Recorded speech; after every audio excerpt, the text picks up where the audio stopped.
Hello everyone. Yes, I'm going to do it again today and the live chat is on. I'm Roy Potter. This is the live stream version of the Potter Expositor, and today is Friday the 13th, April 13th, 2018. Could anybody ever suspect that? Good morning everyone as you come in. I'd like to say hi to all of you. But of course, you know, that's kind of difficult. So just know that I appreciate you coming and that I'm glad you're here. Hopefully everything's set up. What I'm doing this morning, this is not just a broadcast. This is also because I've added a new item on the internet service I have, and I want to check it. And if it works right, I'll up the bit rate on the video picture after this. We'll see how it goes. I don't want to, if there are any skips or anything, I'll know that it didn't fix it and that it's just going to be because of my location and they can't do any better. And plus when it snows or rains, that interferes with it too. So you might see an improvement, you might not. I'm not really sure how it's going to go at this point. So, but I just want to let you know. So again, thank you for being here. I wanted to go over a couple of things today. The first, as you can tell from the title, is All Out for November. You know, it gets tiresome in a constitutional republic when the corruption in the government and the election process has become so bad that, you know, we think we can change things by elections. But, ladies and gentlemen, what's the alternative? Inside that framework, the only really other alternative that we have is for good people to run for office. And I hear that all the time. I did that in 1986 as sheriff for Salt Lake County. And, you know, I was running on the Libertarian ticket at the time. And, you know, I got like, it wasn't a very big number. From what I could tell, I got almost every law enforcement officer's vote because they know how corrupt most of the police administrations are and sheriff's administrations. But despite that, I still only had like, I think it was like 13% of the vote. It was real small. It wasn't very much. Because people, well, for one thing, it was because of my background, obviously. But I had been a good cop. Very good. I'd received a lot of awards, accolades for my good work, but it wasn't that. Of course, it was they want to attack your personal life, which is what they're doing, of course, to President Trump now, and what they've done to people all through history. Even though the people that accuse you of those things are far dirtier than you are in most circumstances. Look at, I can't remember his name. I think it was Jimmy. Not Jimmy Stewart, the actor. I can't remember his name, but he was a. I think he's still around. Maybe not. He was a big gospel preacher. You know, one of these Sunday talk show or church. You know, where they put out a broadcast, always asking for money, that type of stuff. Always condemning sinners and that they're going to go to hell, which we're going to talk about at the end of this. Okay, because of this whole thing with the Pope. But at any rate. You know, he was always condemning other people, and then find out, you know, he's arrested for, you know, soliciting a prostitute. You know, so you just need to leave people's personal life alone when it comes to politics. It's just ridiculous. I mean, unless they're criminal and like they've murdered somebody, stolen, you know, that kind of thing. That's a different story. But, you know, their relationships and things like that, you really need to let it go. So, again, that's what they attack. Well, we see President Trump going through all these problems right now, and it is a coup. The coup is proceeding every day. It's getting worse and worse, despite everything he's trying to do, and I'm going to cover one of those, which I mentioned last night, about the former DIA officer, Defense Intelligence Agency, military intelligence officer. We're going to talk a little bit about that today because of the way the New York Times spun the story. But at any rate, so the election process has its detriments, has its fallacies. Pardon me. Well, I always do that when I talk. I guess that actually what I did was I took some garlic, you know, because of this thing I'm going through. I'm taking some garlic, and so wow, that makes you burp like crazy. So I apologize, but it's either that or not talk at all. Maybe that'd be preferable. I don't know. But at any rate, so it's a very, very bad situation right now with this coup. President Trump, I call him out when he does something really bad, and people are still saying this is all 3D chess game, 4D chess game, whatever.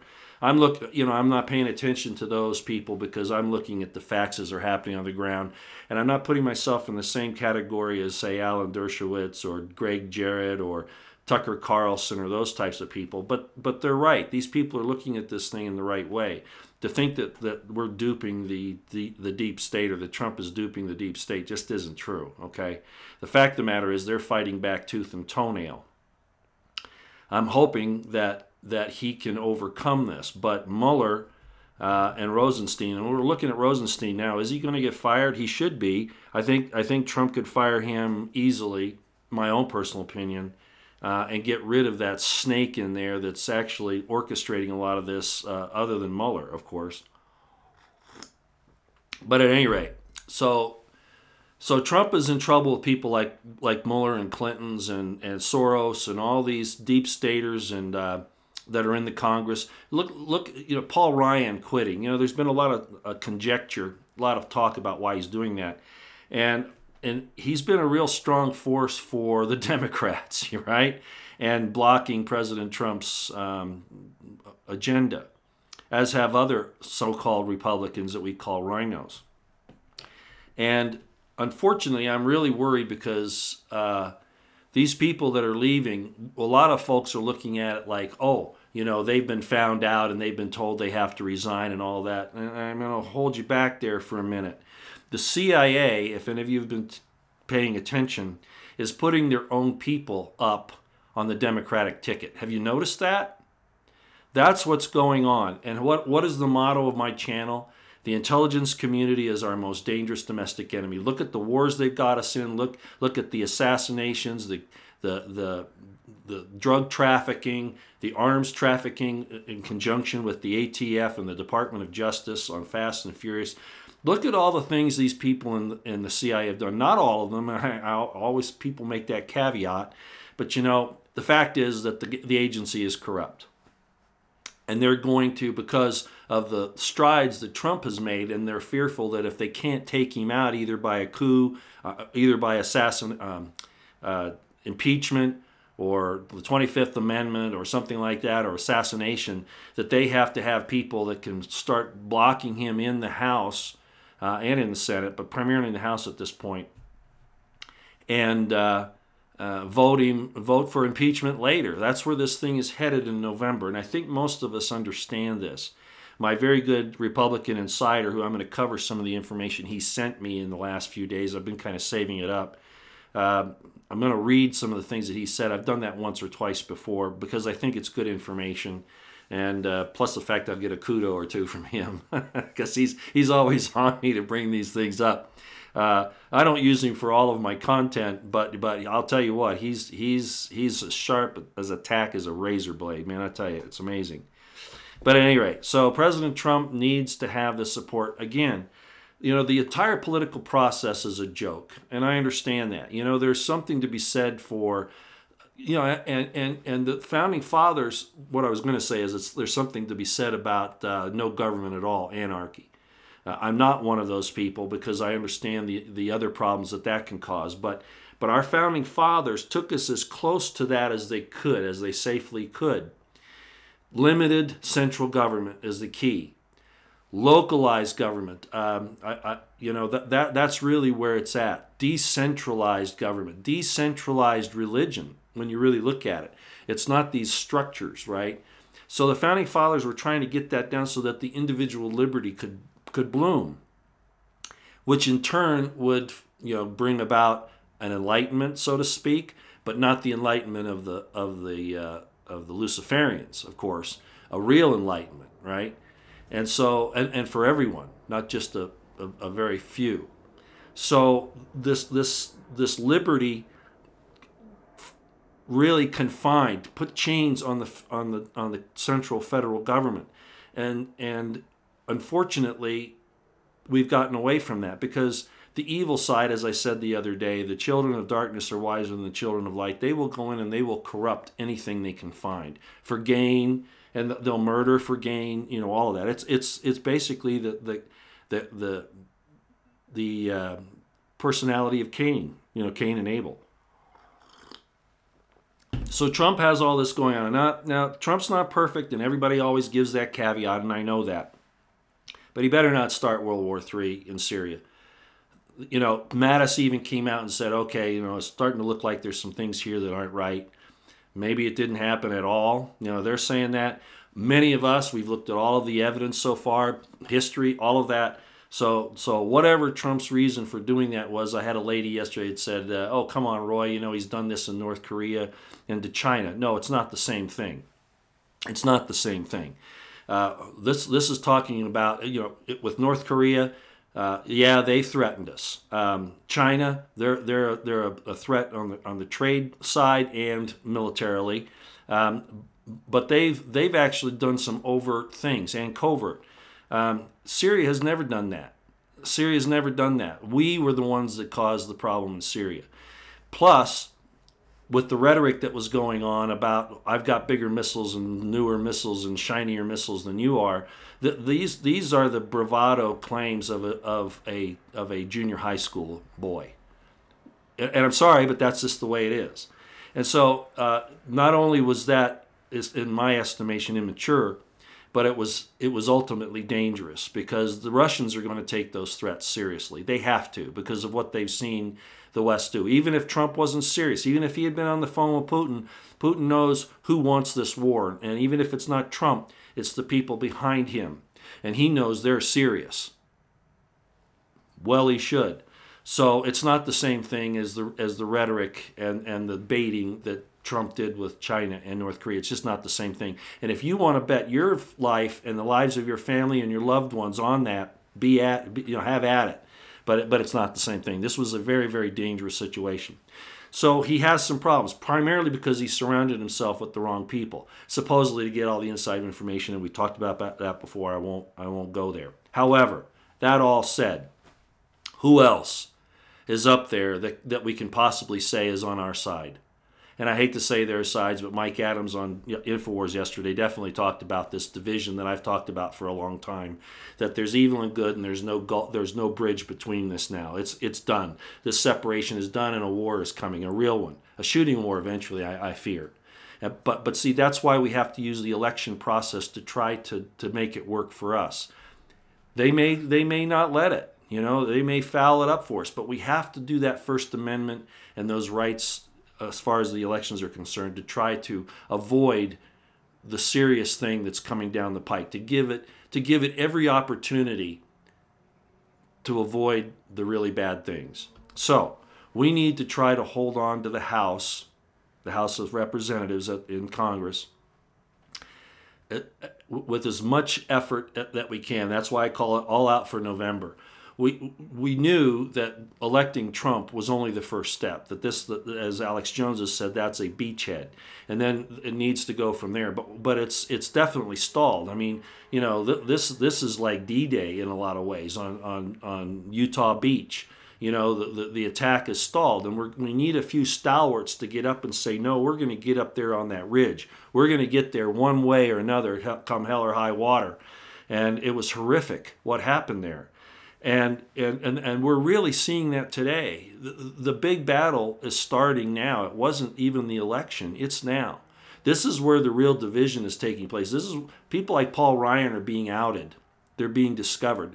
I mean, we knew anyway, but people are starting to see what those folks are really like. Look at John McCain. So I don't want to beat that dead horse, but what I'm saying is I'm even though I ran for election once, I'm really not a guy to do that at this point. For a lot of reasons, and most of you understand that. Plus, where I am, it would never work. But you need to start considering at least being a voice. You don't have to be an attorney or a doctor or something like that to run for office, because all we're really looking for is to try to get to the hearts and minds. You're actually being out there and presenting these principles and these points that we need to talk about. We'll get it out there. Now, I know you'll be ignored largely by the mainstream media even if you are on the Republican ticket. But regardless, we have to make that effort. Our spiritual side has to be manifested in the physical, okay? I don't know how to put it any other way. the spiritual understandings that you have, which is about liberty, as Mike Adams said on InfoWars last night, there is no difference between liberty and life. It's really the same thing. That's why the Apostle James talks about the perfect law of liberty, and Jesus said, of course, know the truth, and the truth shall set you free. Seek for the truth, and the truth shall set you free. It's all the same concept. So, we need to make this effort. So consider that the biggest battle of Trump's campaign at this point, of his presidency, has to do with this coup, and that the CIA is actually going to run people on the Democratic ticket. Maybe even sneak a few onto the Republican. Obviously you're going to do that. The point is we need the right people out there. This is the most critical time of Trump's presidency, with the coup that's happening, and now, they're going to try this election thing where they're going to try to take seats so they can impeach him later, or whatever. If that doesn't succeed, if we don't succeed in holding the House, things are going to go downhill really, really bad after November. Our biggest concern, of course, is being right with God, and I'll say that up front. This is where people that have God's Spirit will be manifest. And I don't mean that you're out there Bible thumping, or that you're saying, God personally and Jesus Christ and all this stuff, whatever. I mean, you show it by your fruits. By your fruits you shall know them. And that's what we're seeing now, the fruits of this thing. You folks aren't the ones out there saying you'll kill babies, cut their spinal cord, whatever. You're not the ones out there calling for war, at least I hope not. You see the division? You're not the ones out there saying you can't have free speech, which, remember, I've talked about this whole thing, why the First Amendment was first, was because of God, in the scripture saying God spoke and things came into existence, the spoken word. It's very, very important, and that's why it's the First Amendment, and they're trying to take that away from us, along with all the others. So we need to be loud. We need to take an active part in this big fight that's coming up, starting right now, really. This whole thing is winding up now, and we need to take advantage of it. For those of you who can't run for office like myself for one reason or other, do what I'm doing now. Encourage people. Get out there, talk to your local representatives, to your county sheriff, for instance, to your legislators, to whomever. At least be active to some extent. Phoning in about this nonsense with Syria is important too, of course. Okay, I won't beat that dead horse, but I wanted to cover it because if I didn't, I would be negligent.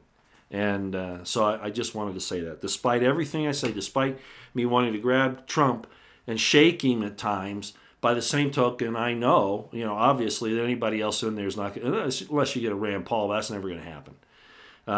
So we have to take this active part. So I'm going to talk a little bit more about that probably in the future. I don't know exactly when, but it will be something that I'll discuss again at some time.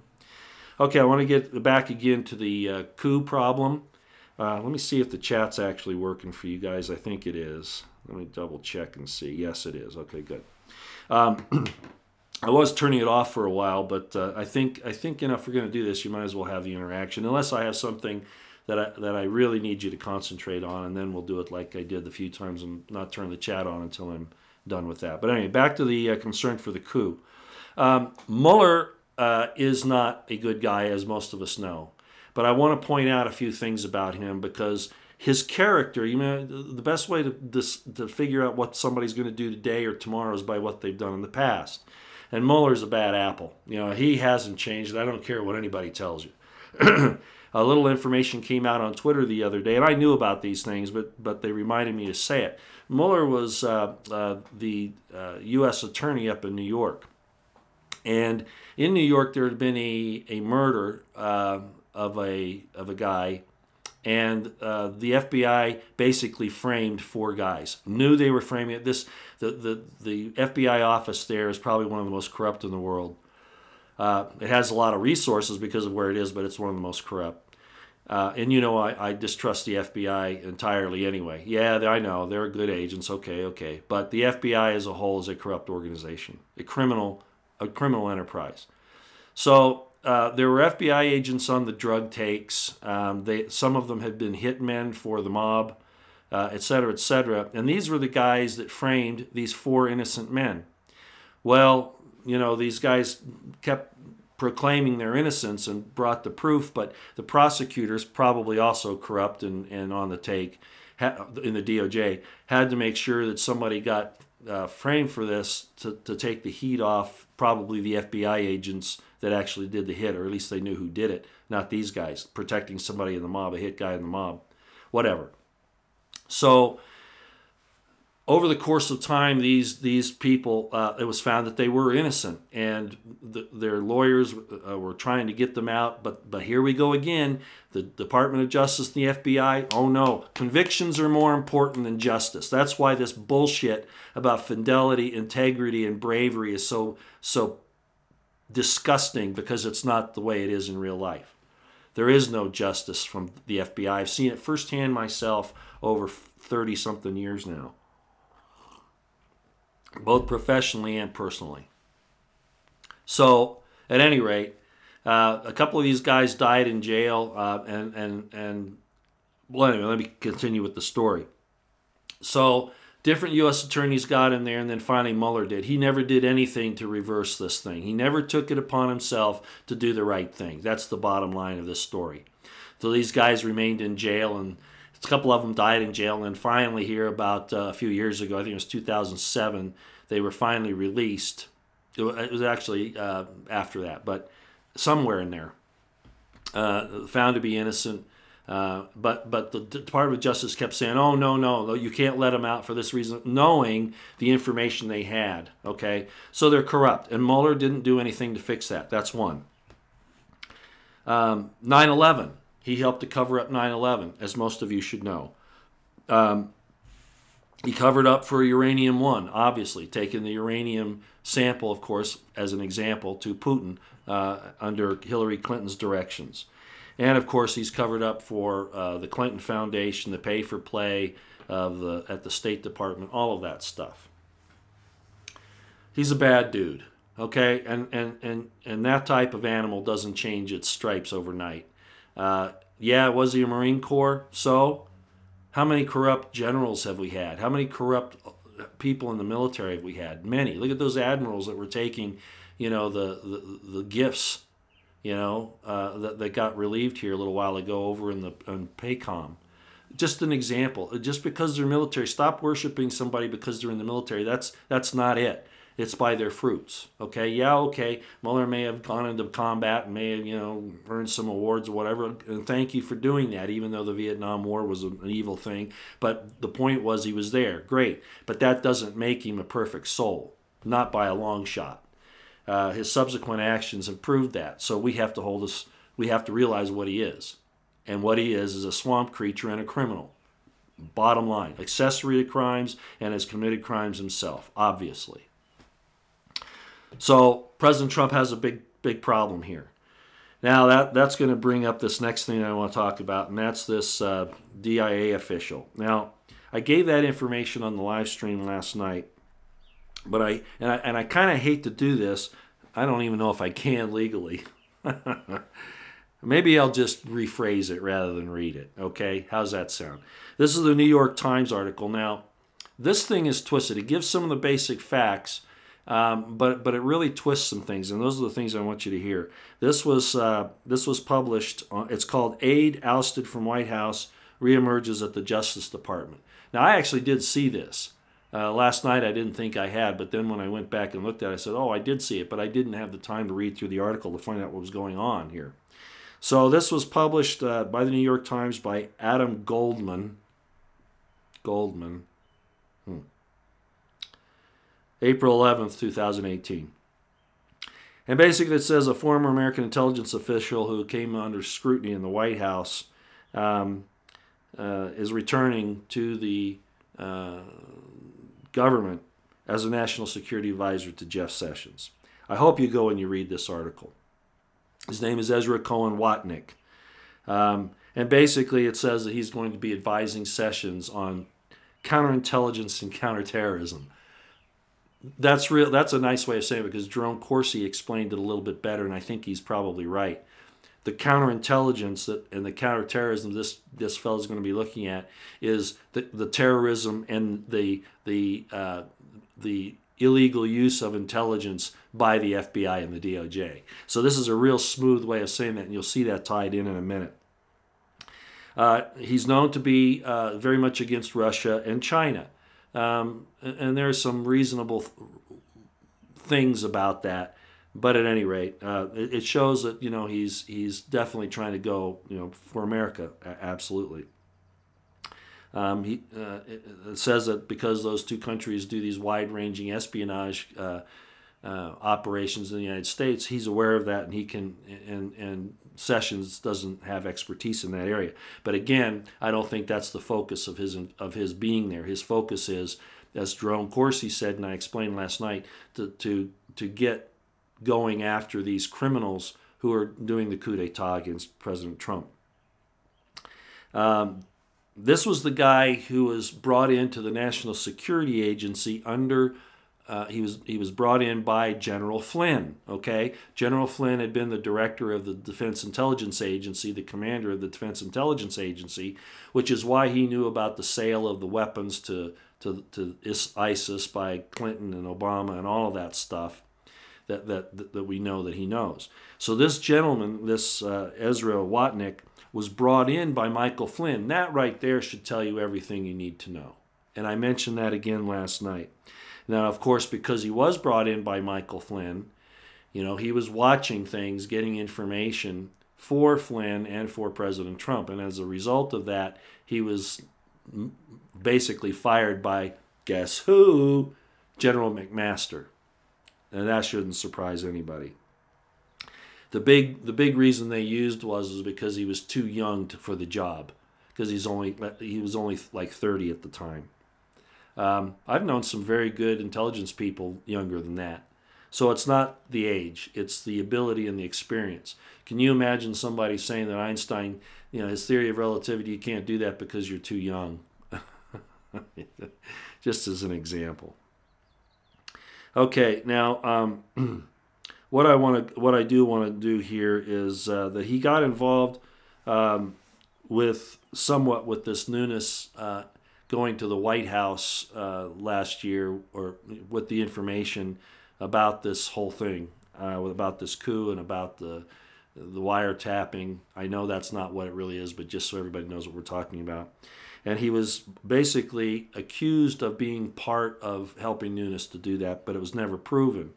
But at any rate, the point is that he's around all of this that's going on. Now, the part that I want you to know about here is this,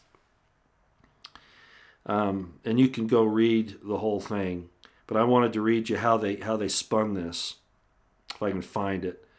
That's Chuck.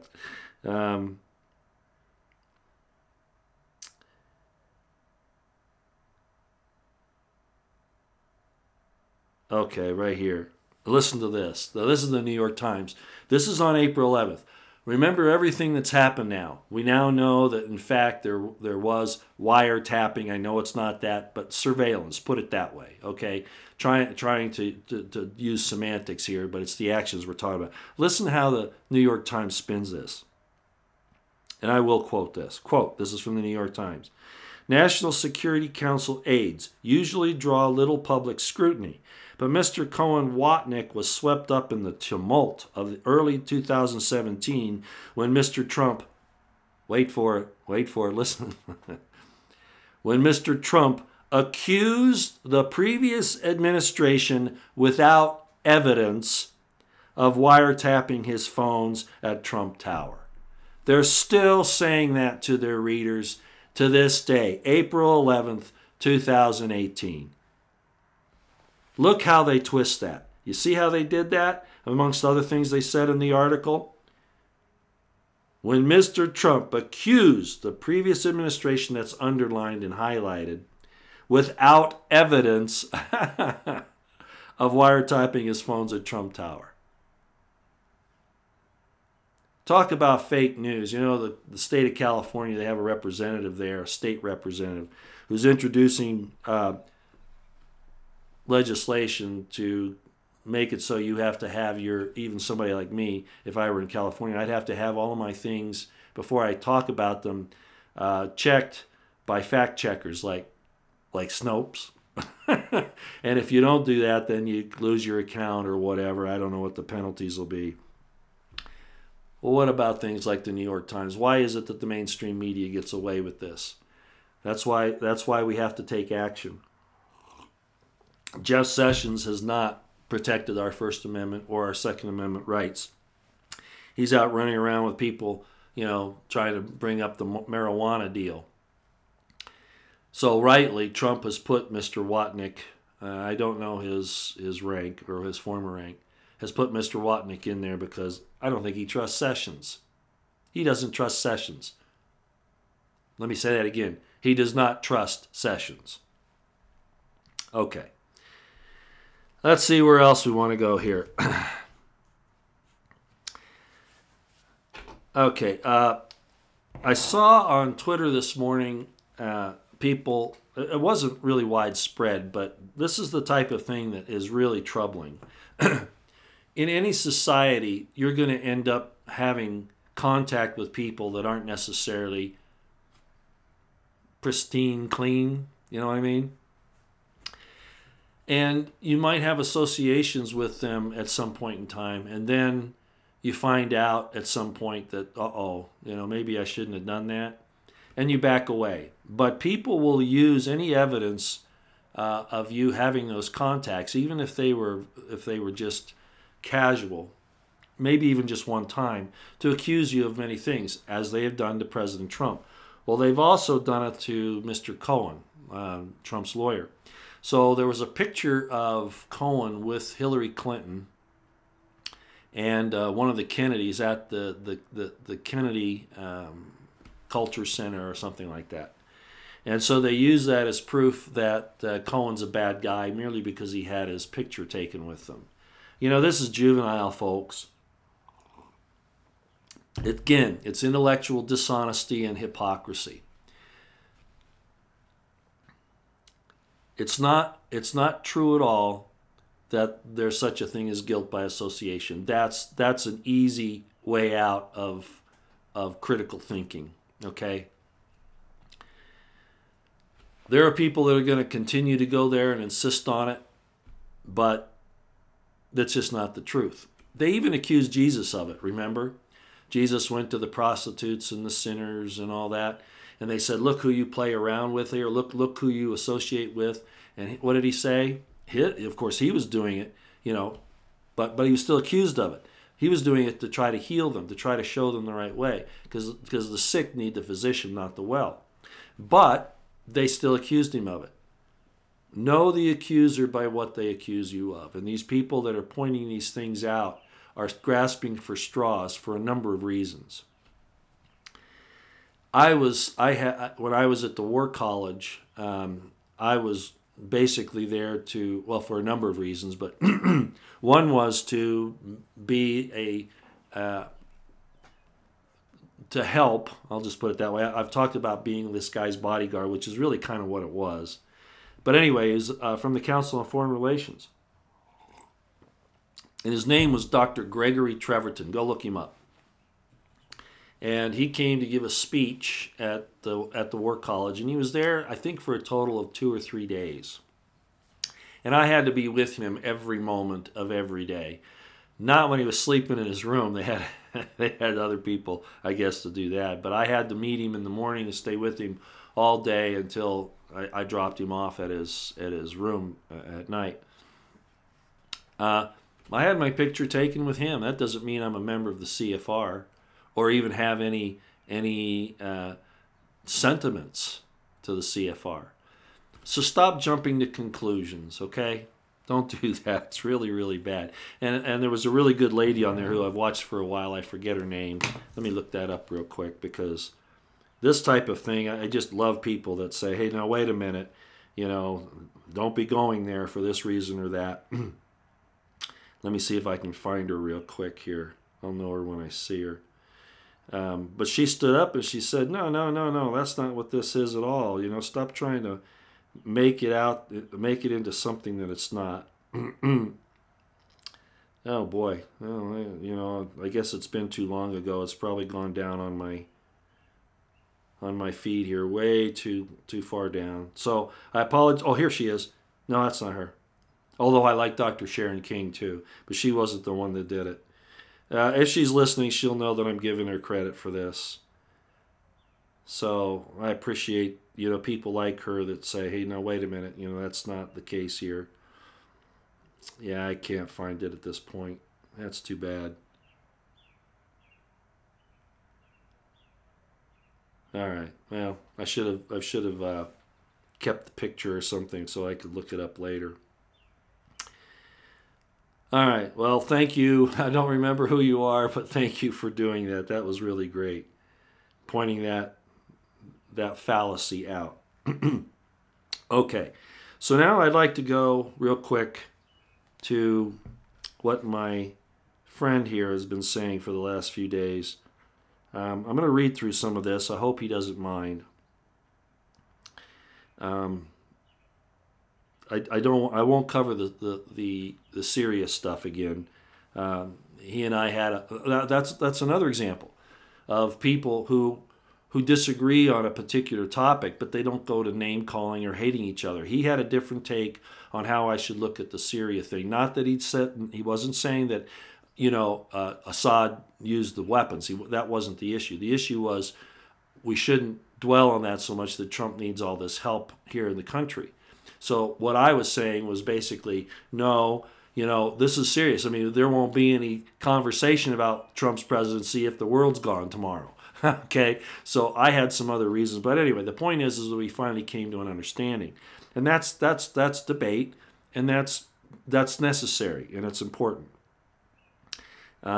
So what I want to do is just read a couple of things here that he sent me. And I kind of knew about these, but he kind of points out a few things that are really important. So, okay, that's still part of the Syria thing.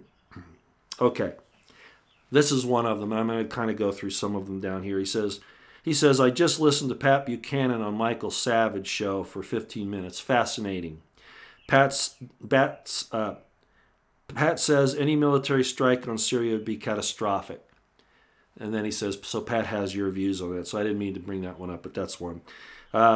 He also he has a lot of respect for Joe DeGenova. I always have problems with that name. I think it's the Joe and then you want to say DeGenova, but it's DeGenova, I think. So he also mentioned, as I did, that DeGenova and Dershowitz were on Hannity and that it was very good. He mentions here the biggest threat to Donald Trump is the Mueller coup.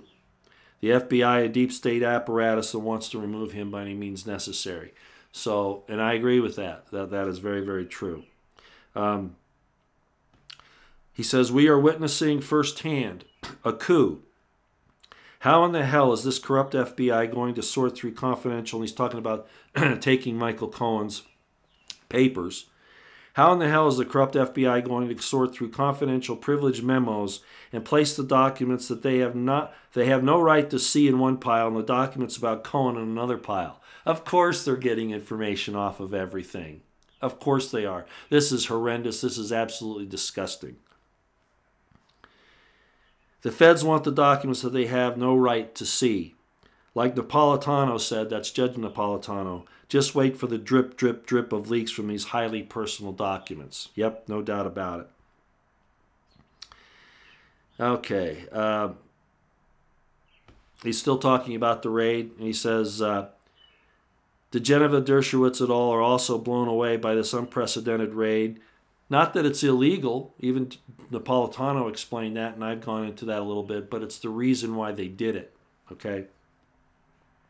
This unprecedented raid, the two of them have been all over the media speaking about the corrupt, talking about Dershowitz and DeGenova, the corrupt, abusive, unethical overreach of this raid by Mueller.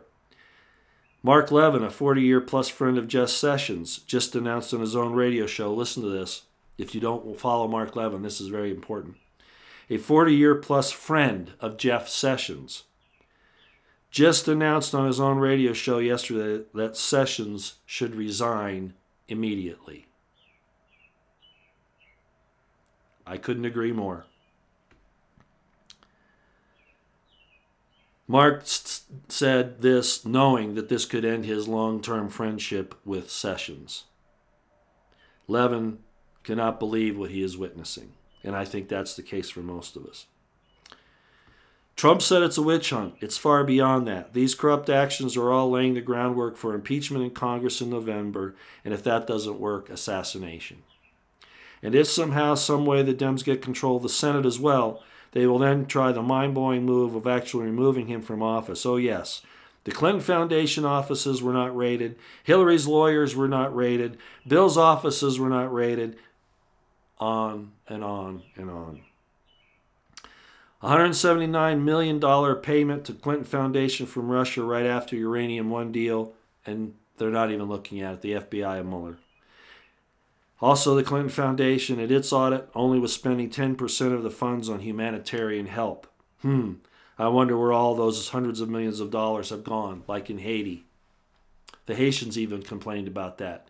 And yet Hillary's still walking free. Do you see why I keep saying that Hillary's the next canary in the coal mine? No matter how hard it is, she must be taken down. Okay, and then he mentions that this was being covered up by Comey and Mueller, etc., and also the IRS audit. The way they dealt with that. The very people trying to remove Trump because Hillary had been elected, because if Hillary had been elected, as they expected, none of Hillary's issues would have been touched. In other words, he's saying if Hillary had been elected, even if we had all been screaming about all this stuff, they would never have looked into Hillary's corruption. They would never have done this type of Mueller special counsel, special prosecutor. It would have all been buried.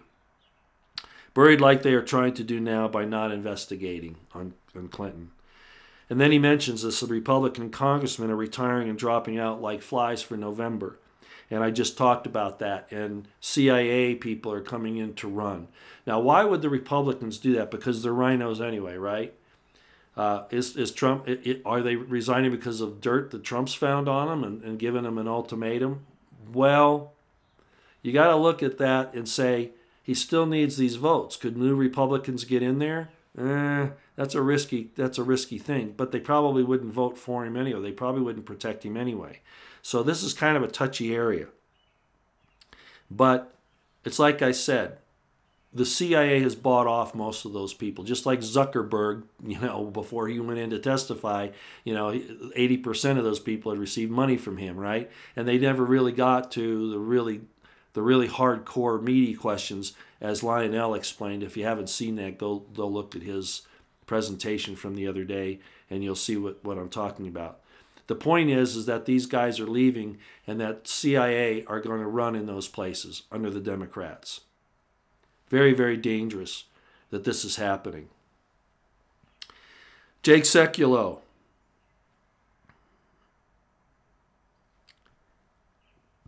State Department under Obama granted money to the Carter Center, where money was then funneled to Hamas.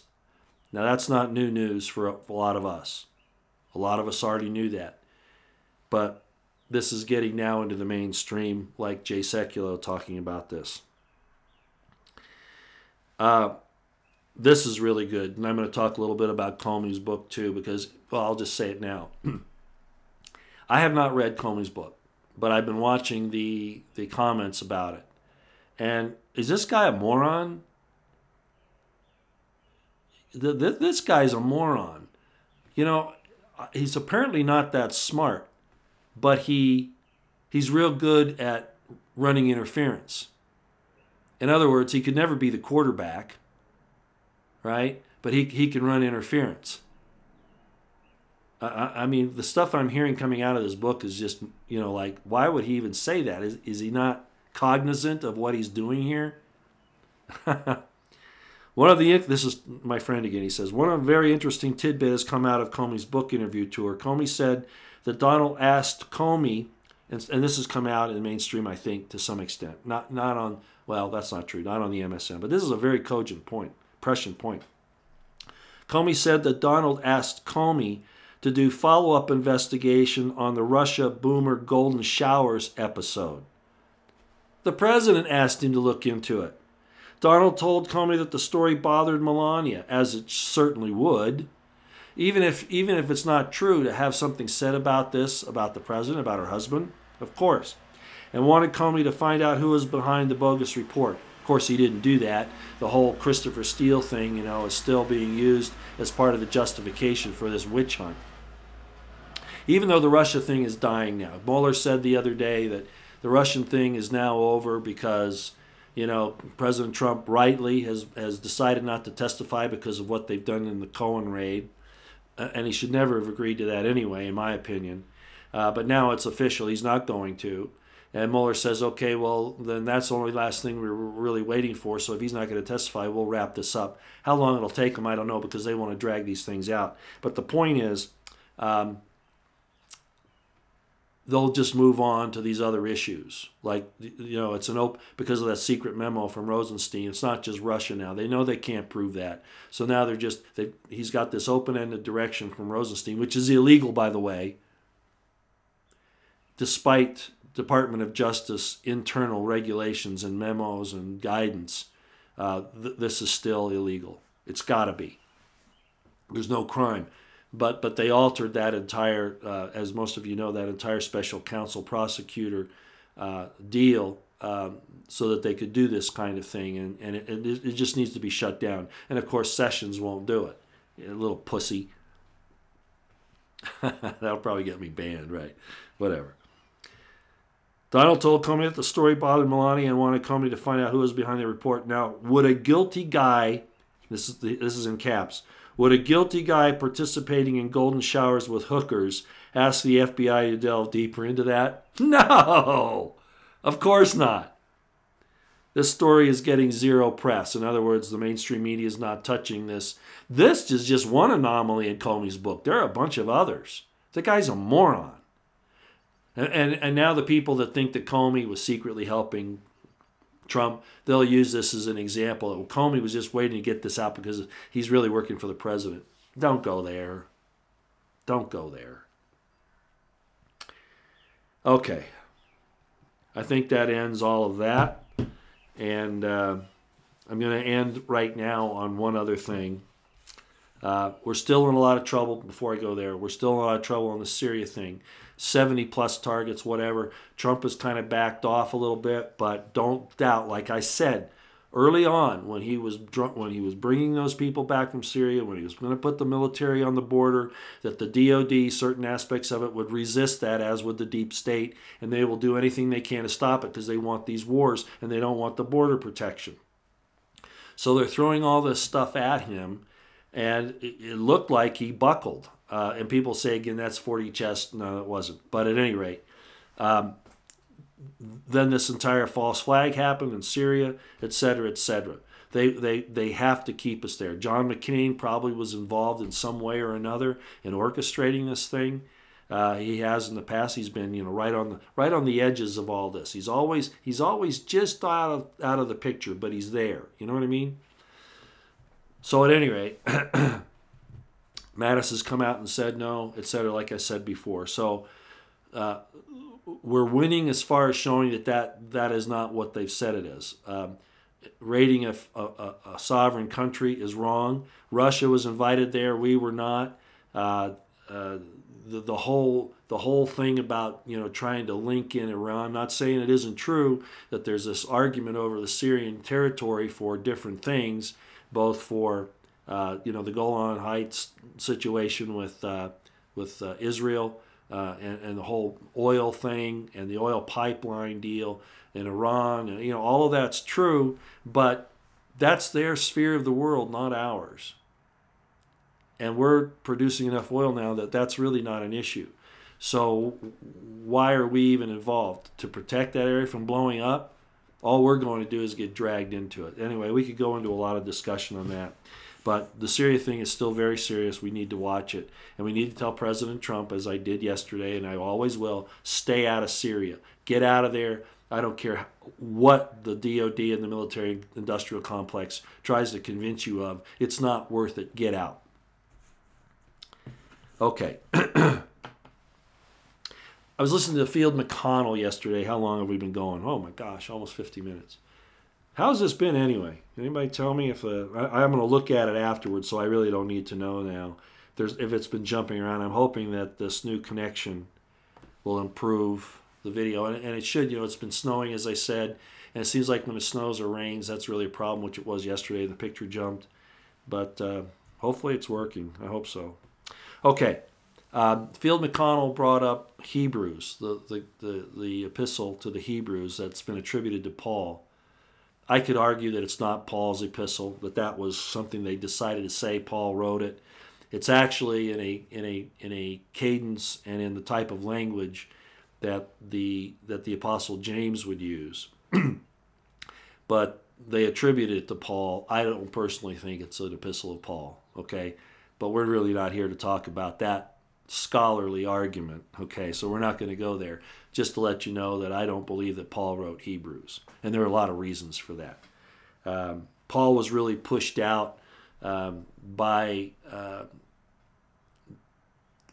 not really the early church so much, but those who sought to alter. Oh boy, I'll probably get into some trouble for saying this. Let me just put it this way: Paul was used quite well. I was going to write a book about this, as a matter of fact. When I wrote The Crimson Thread, the idea was to have a sequel, and it was going to be about Paul and a huge military intelligence, counterintelligence operation by the Romans. Do you see where I'm going with that? But at any rate, the bottom line is I think that actually James wrote the epistle to the Hebrews, not Paul. That's my feeling, for a lot of reasons. But there's a lot of good stuff in there. And Field McConnell brought this up, and I wanted to go to it because he brought up Hebrews 10:26, and I want to end on this, and I hope you all don't mind. I've talked a lot about people who insist that, Christians insist that you accept Jesus Christ as your personal Lord and Savior, and they really push that. And if you don't, then you're going to hell. In other words, they take it to such an extreme that even Christ wouldn't be that judgmental, wouldn't be that condemning. As a matter of fact, he said, I came not to condemn the world, but to save it. And yet, it's so many Christians say, if you don't accept Jesus, and the way I tell you to accept it, you're wrong and you're going to hell. I brought up the thing in Matthew and in Mark. It's in Matthew 12:31 if you want to go back and look, and it's also in Mark 3:29, where Jesus basically says, all means of sin and blasphemy will be forgiven unto men except blasphemy against the Holy Ghost. Which right there shows you that, it's a question of heart and mind. It's a question of fruits, because it's the principles of Christ. And I've explained this before, that the euphemisms in those days were when you took somebody's name on yourself, you became them. In essence, you become them. That's the idea. So you're doing their fruits, you're doing their works, etc. So it really has a lot to do with things that most, common people today, I don't mean common in the sense of social class, I just mean most people today don't understand. They want to try to force their present-day euphemisms and understandings on the ancients, and it just doesn't work. So here we have a thing where it's said, Jesus himself is quoted as saying, all manner of sin and blasphemy will be forgiven unto men, even blasphemy against the Son of Man, meaning himself, right? But the sin against the Holy Ghost shall not be forgiven in this world or in the world to come. Now, why is that? What is he talking about? And I explained, I couldn't remember exactly where the verse was, but I explained that this turning away from the Holy Ghost, this blasphemy against the Holy Ghost, isn't denying Jesus, because he's already said that's not the case, right? That's not the crux of it. The crux of it is something quite different. And I said that it was knowing God, not having faith any longer, but having reached a point where it's not a matter of faith, it's a matter of knowledge that God exists, and that you turn your back on God deliberately. Well, God bless Field McConnell, because he said he had this scripture come to him, and I'll read you the one that he was really referring to. It's Hebrews 10:36, and it says, for ye have need of patience, talking about this thing that's going on with God getting ready to do this marvelous work and a wonder. Yeah, it's a Mormon phrase, but it's in the Bible too, in Ezekiel, I think. For ye have need of patience, that after ye have done the will of God, ye might receive the promise. So, in other words, Field was saying, he's feeling kind of down a little bit. He's seeing all this corruption and that all the efforts they're making, and that they're doing well. He and David Hawkins and his wife Denise and all the agents in Able Danger, they're working so hard and they made a lot of inroads. This revelation on SES and Serco and all that, which he's been talking about for years, is now getting out to where people are understanding what that's about. But he wanted this scripture 10:36, for ye have need of patience, that after ye have done the will of God, you might receive the promise. But he actually thought it was 10:26. And he said, it's funny because God does these little things, when he wants you to know something. Now, keeping in mind what I said a few minutes ago, all manner of sin and blasphemy will be forgiven to men, even blasphemy against the Son of Man, but the blasphemy against the Holy Ghost shall not be forgiven in this world or in the world to come. Stop being judgmental of people who don't understand your position on Christianity. Now, what is denying the Holy Ghost? What is blasphemy against the Holy Ghost? Well, guess what? It's in Hebrews chapter 10, verse 26. And this was, again, thanks Field McConnell for bringing me this. Let me read this to you. Verse 26. For if we sin willfully, after that we have received the knowledge. Knowledge is beyond faith and hope. You have, and it's not a personal experience of feeling or emotion. It's a knowledge. It's a contact. It's a visit. It's a visitation. Okay? It's knowledge. There's no doubt. There's no doubt. There can be no doubt. People say, well, I have a testimony. I have no doubt in my heart. Look, that's still not what it's talking. It's not talking about your feelings. It's talking about sheer, unadulterated knowledge. For if ye sin willfully, in other words, turn against God, after that we have received the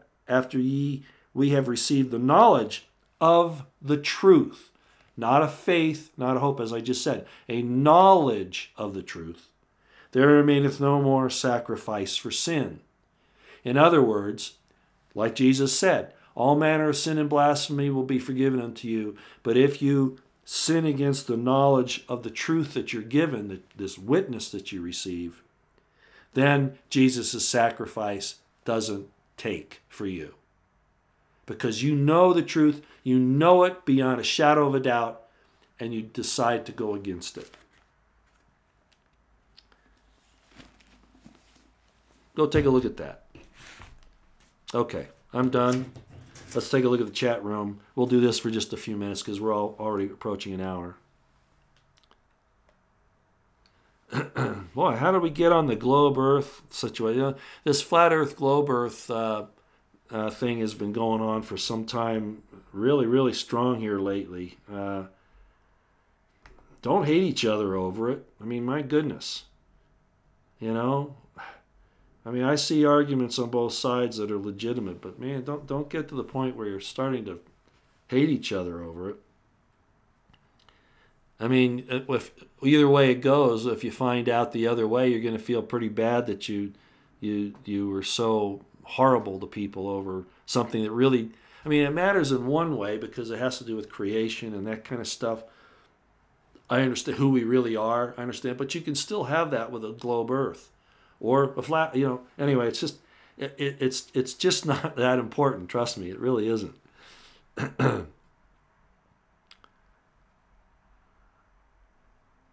Oh, this is interesting. Greg Johnson says, smooth sailing never made a good skipper. All this bull is preparing us for the rough waters ahead. Gosh, that's great. Have you ever heard the old saying that a ship is safest in the harbor, anchored in the harbor? But that's not what a ship was created to do, was made to do.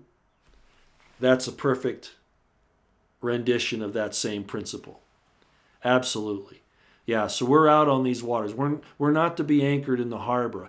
You need to go and rest once in a while. That's fine. But that a ship isn't built to sit in the harbor under anchor. It's built to get out on those rough seas and to do something really fantastic. And so that's what we are. We have to be active. We don't want to sit. We don't want to sit in the harbor, right? We need to get out and go through all of this so that we can be good representatives of the Most High in the future. And when I say that, I really mean that. And I don't require you to be a Jesus follower necessarily. If you have his spirit in your heart and mind, you've already done it. You may not know the personage, but you know the principle, and that's actually more important.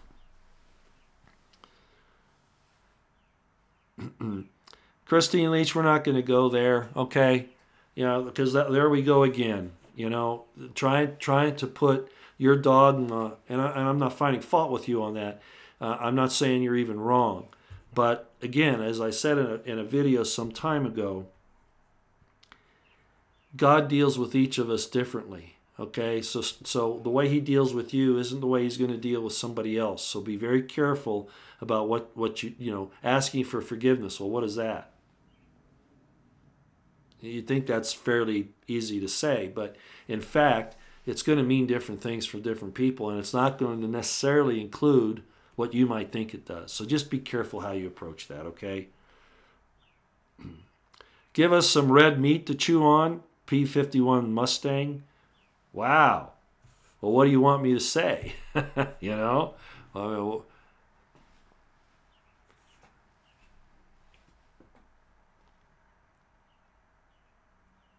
Yeah, that's good. Edge of Eternity 101. Saturday is Second Amendment Day at all state capitals. Good point.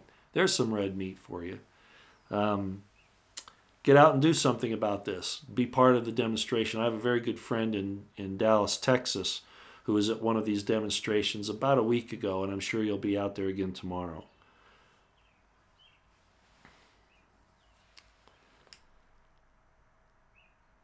That's a good question. Natural One is asking, have any assets been seized yet?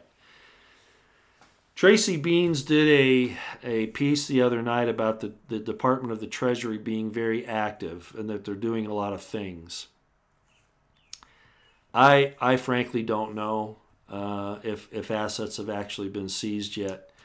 There are some indications that some of that has already occurred, but and this is bad to say, but I still sense, despite the executive orders on all this, I still sense a reticence in Trump to go after the top levels. I'm not saying he hasn't. The fire on Epstein Island is kind of strange, right? But that's probably to cover evidence, I would suspect. I still sense a resonance. He's getting drawn again into these international things. And there was an article that I tweeted out the other day from I think it was Zero Hedge about the 6 reasons why Trump will go to war in Syria. And one of them is, of course, the usual, to divert attention from all this other stuff and to prove he's not, pro-Russian or whatever. But those 6 reasons they list there, and Trump needs to stop that. He needs the enemies that are a real problem for us and the entire world sit in the United States of America and Britain, primarily. And some people say the Vatican. I wouldn't disagree with that, but we need to take care of our own house first. And that's why I say Clinton is the next canary in the coal mine. I don't care how hard it is. And my friend will say, Roy, he can't do that. He's just not strong enough to do that yet. Well, if he can't do it now, he won't be able to do it in the future. My friend, of course, would say, well, if he can secure the House and the Senate, then he can move forward. Well, I'm not so sure that's true. That's another disagreement. I believe that this needs to be done sooner than later. That this cleanup in our government of these criminals and basically traitors, because that's what they are, some of them, not all of them. Some are seditious, some are treasonous, some are just criminals. But he has to go after those with a vengeance. And this will be telling, because does he have the support of the entire DOD? No, I know he doesn't. And we've seen that play out in this Syria thing. And I've explained how that can be overcome if he has the courage. And that's why I pray at the end of these broadcasts that God will give him the gift of discernment and the courage to do what that gift of discernment gives him. We do have a two-tiered justice system, right, Frank Petrie? That's exactly right. Globalists have turned out to be the terrorists we've been fighting all along. Absolutely. 100%. And this has been going on for thousands of years. Thank you for bringing that up. Apologeto. Very good. Thank you very, very much. That's true.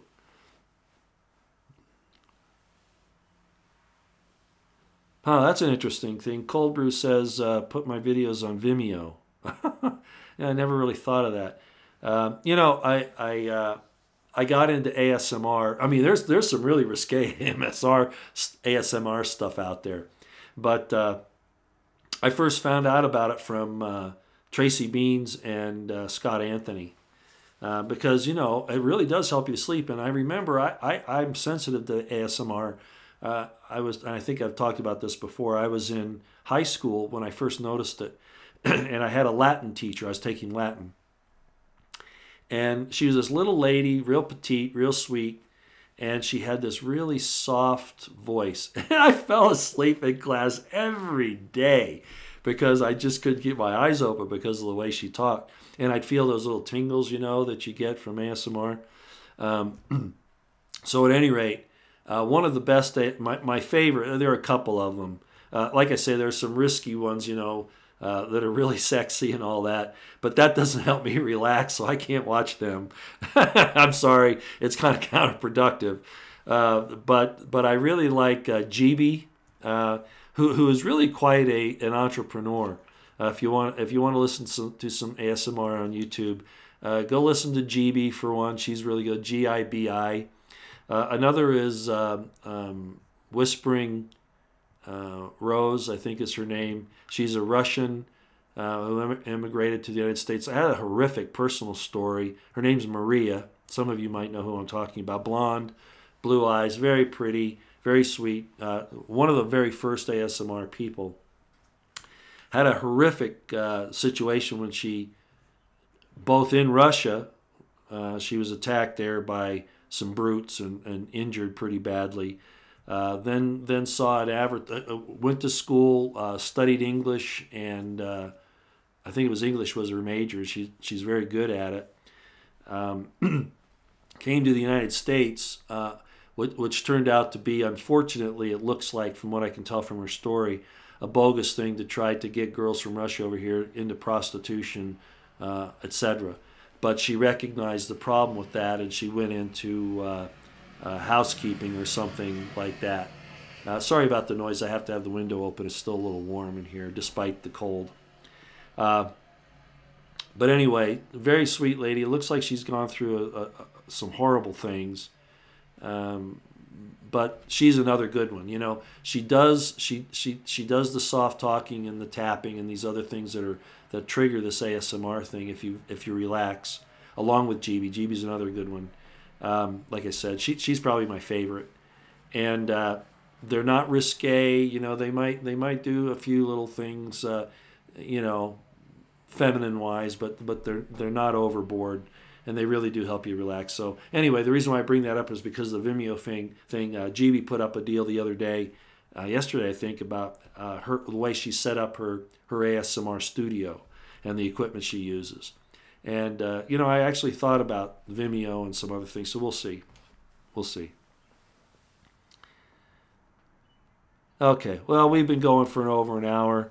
I'll take one more here. Thank you for taking time to help us understand that only some military personnel can. You're very, very welcome, Kim Rotter. And again, I don't know everything, and I make mistakes, and of course we all do. I was actually somebody actually said on one of my, I don't look at comments on my YouTube very often, but sometimes I see them by accident or for some other reason. And this guy said, well, Roy, you know, you've been wrong about a few things. Duh. Okay, go listen to MSM. You know, they're wrong about it 100% of the time, dang near it. So I appreciate that. Thank you very, very much. Okay, I guess we're done. Kathleen, okay, hold on. Roy, I need to tell you something. I'm going to cry. This is so frustrating. It's something important about President Trump. Okay, Kathleen, I'm waiting. After this, we'll go.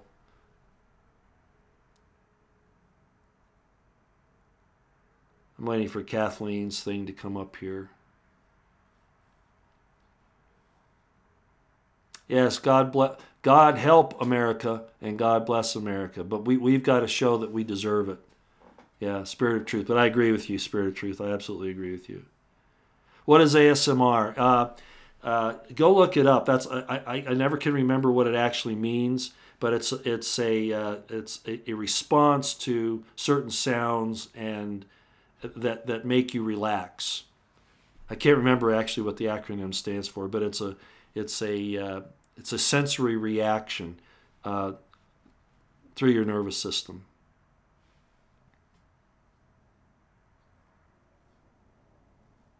Yeah, that's a good point, Bill and on. Mueller awarded the owner of Backpage, and of course, Backpage was just taken down, and they've admitted to sex trafficking and child trafficking. So arrests are being made, of course, but the bottom line is that it's not reaching up to the top levels where it really needs to be. I'm still looking for Kathleen who wanted to ask me a question. It's moving pretty slow, Kathleen. I have to do that or I'll miss you again. Do or Die says bring back common law with. Kathleen just asked, obviously it's public if you know.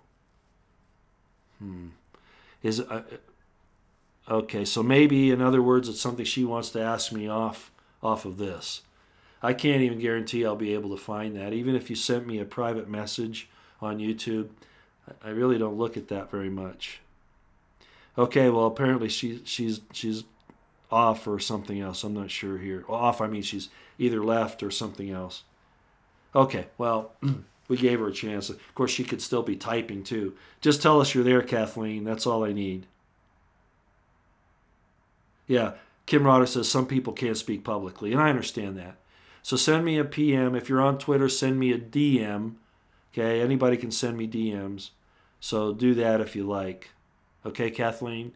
Either a private message on YouTube or you can send me a direct message on Twitter. Okay? Because I'm pretty open there. All right? Okay. Thanks, everybody, for coming. Keep your eyes on the horizon, your ears, eyes on the horizon, your ears to the ground. Prep, pray, stay out of the way, as always. God bless you. God bless the Constitutional Republic of the United States of America and the Second American Revolution. And God bless President Donald Trump and all his righteous endeavors. May the Spirit of God descend upon him as the dews from heaven and give him the gift of discernment and the courage to do the right thing. All right? Thank you all so much for coming. Have a great day and a great weekend. 13th, Friday the 13th today, that's actually a lucky day, if you understand those things, despite what happened to Jacques de Molay and the Knights Templar. Great day. Second Amendment Day tomorrow. Do what you can to help that along. And we'll see you again some other time. Thanks, everybody, for coming.